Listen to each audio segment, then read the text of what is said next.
Welcome to video lecture M7. This one's on matrix inverses, definitions and examples. It's the first one on matrix inverses, which is something that will occupy us for several video lectures.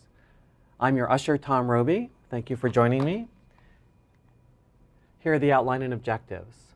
First, we need to memorize the definition of the inverse of a matrix, which is easy to do. It's natural given what you know about inverses. The only difference here is that things are not commutative, and I'll get into that in a little bit later, but it becomes an important point. Then we'll need to memorize the formula for the inverse of a 2 by 2 matrix. This should be pretty easy. You've probably already seen this before, and it will make more sense when I explain where it's coming from. We have a whole chunk of work to do on determinants coming up later for larger systems, but we'll just do them for 2 by 2 matrices now. And then we'll utilize matrix inverses to solve corresponding systems of linear equations.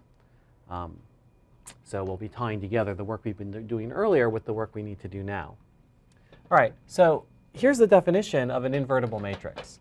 So if you have a number, right, taking the inverse of something is easy enough, right? The inverse of, well, when we say inverse, we mean reciprocal, right? So the inverse of, 2 inverse is a half, right? And square root of pi inverse is 1 over the square root of pi, things like that. And we can use these fraction bars because it doesn't matter whether we're talking about right or left multiplication because it's commutative. But here, in a situation where things aren't commutative, we need to require that a matrix, and we're only defining these for square matrices right now, and probably ever in this course, a square matrix is invertible if there is another n by n matrix, so that when I take the product both ways, I get the identity matrix. So remember, the identity matrix, I sub n, is just the matrix which I would write like this: 1, 0, 0, 0, 0, 1, 0, 0, dot, dot, dot, 0, 0, dot, dot, dot, 1. Right? So it's just got 1s down the diagonal and 0s everywhere else. And so if I can find such a B, which when I multiply it on both sides I get the identity matrix, then I call that A inverse. So that's the definition of A inverse.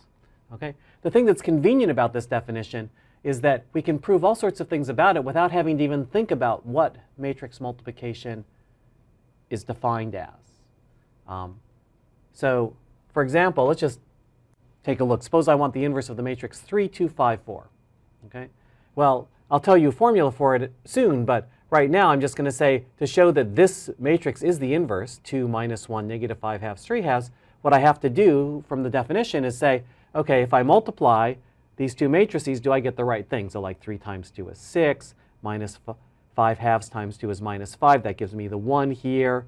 Or if I have 3 times, if I have 3 times 2 times this negative 1 3 halves, then I'll get negative 3 plus 3, so that gives me the 0. You can check the other ones and see that you get 1, 0, 0, 1. I'm using the row-column formula for multiplication here just because it's quicker in these kinds of examples, even though conceptually it's not really better for our purposes. And so here's the thing. You multiply it on the other side, you also get the identity. And it's not, computationally, these computations aren't connected in an obvious way. It's not, if somebody said to you, if I multiply these two matrices, I get the identity. If I do matrix multiplication the other way, should I get that? If you didn't know anything, you wouldn't think it was obvious. And so we're defining it to be two-sided. We'll see later that actually if you're only working with n by n matrices and it's an inverse on one side, then it actually is an inverse on both sides. But that's for later on. All right, but here's the first easy thing to prove. Suppose, could there be more than one matrix, right? Here's a matrix. I multiplied it on both sides. I got the identity. Could there be another matrix that does the same thing? Okay?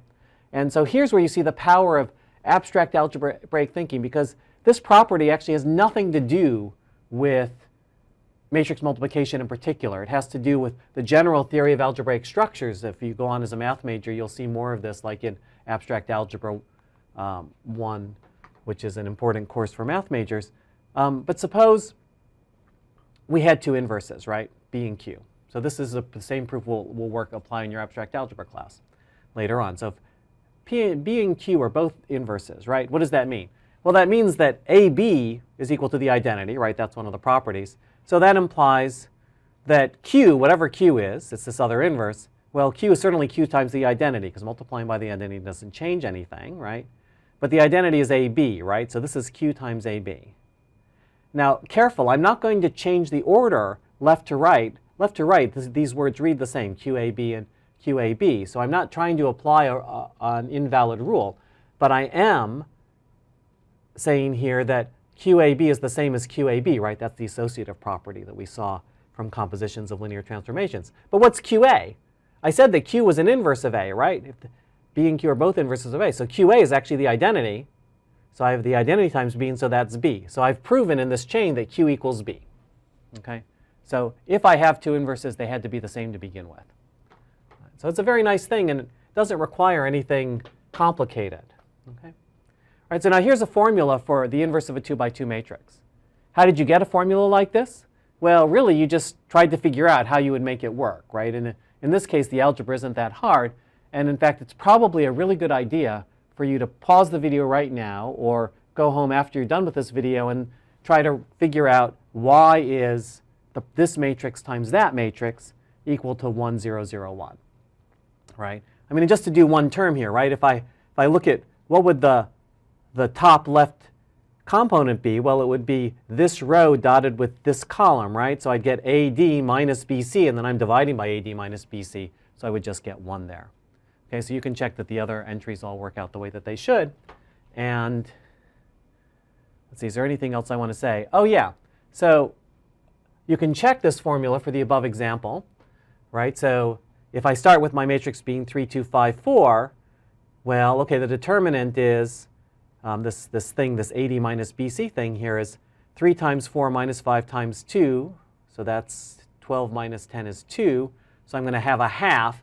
And if the half is factored out of this matrix, then I would get 4 here and 3 there. So notice these guys are in the opposite order, right? So here I had AD, here I have DA. And now I leave B and C in their original positions, but I take the negatives of them. That's how this formula works. So now if I factored out the 1/2, then I'd have a minus 5 here and a minus 2 there, which is exactly the negative of this and this. Okay?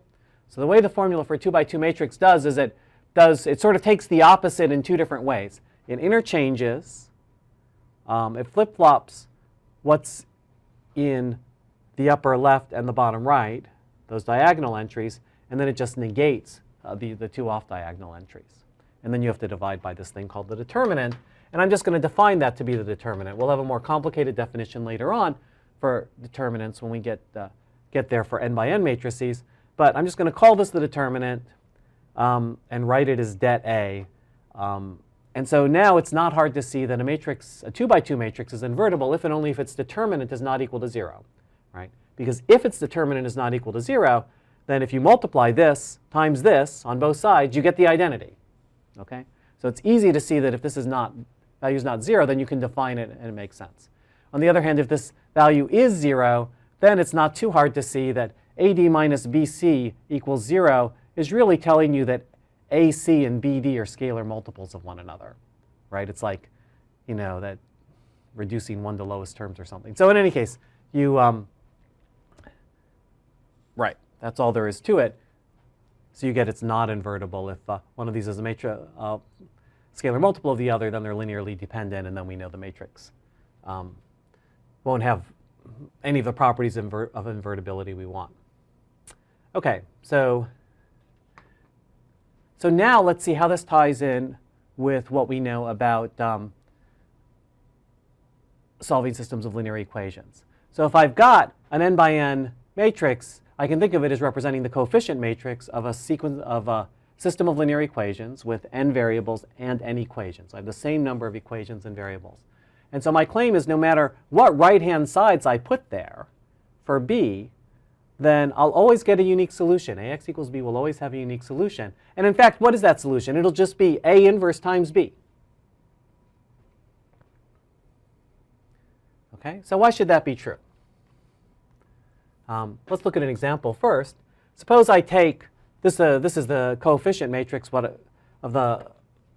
using the matrix I had before here, 3, 2, 5, 4. So if I use this as a coefficient matrix, then what do I have? I have Ax is 3, 2, 5, 4 times x1, x2. And suppose I want that to be negative 1, 3. Then what I claim is that x1, x2 is just going to be A inverse times negative 1, 3. So that's this thing that we just computed times negative 1, 3, and that's negative 5, 7. Now you should always check, right? Checking is one of the most important things to do because it's easy to make a little sign error or do something wrong and get the wrong answer. But here it's not hard to check, right? Because if I plug in minus 5, 7 into the original system, I get 3 times minus 5 minus 15 plus 14 is negative 1. And negative 25 plus 28 is 3. Okay, so I must have done the computation correctly. And I guess the other thing that's important to do is make an analogy here, right? I mean, you know, way back in Algebra 1 in high school, you were solving equations of the form ax equals b, right? Where these aren't vectors, these are just numbers. And if this is not equal to 0, well, that implies that x is equal to b over a, but you could think about this as a inverse times b, right? You just multiply both sides of the equation by a inverse. Okay? So that's the analogy that we want to think of here, right? Is that we've got, now we're in the matrix vector situation. We've got ax equals b. We want to think about that as being, okay, that x is equal to a inverse times the vector b. All right, so that's the analogy. And let's think, so we checked it. And now let's think about, why is this a solution? Why should it be a solution? Well, it's clear why it should be a solution, right? Because if I let x be a inverse b, then what happens? I want to apply a to that x. So I apply a to a inverse b, but associative law still works. So this is just a inverse to b, and that's the identity times b, which is b. Okay? So it's a really nice analogy to go from Algebra 1, where you're trying to solve ax equals b, and now you can solve systems of linear equations by thinking of the system of linear equations as a single matrix equation, and that single matrix equation has a solution just given by a inverse times the vector b. Okay, so it's one of these things where mathematics should make some sense, and the only thing that's really different is here all we had to check was whether a is not equal to 0. Here we're going to have to check whether or not a is invertible. And that's going to be a more complicated thing. We'll have a lot of different conditions that are equivalent to a matrix being either invertible or not invertible, more than a dozen of them. And that's the work in one of the upcoming lectures. But I think that's all for this video lecture. I'd like to thank you for your kind attention.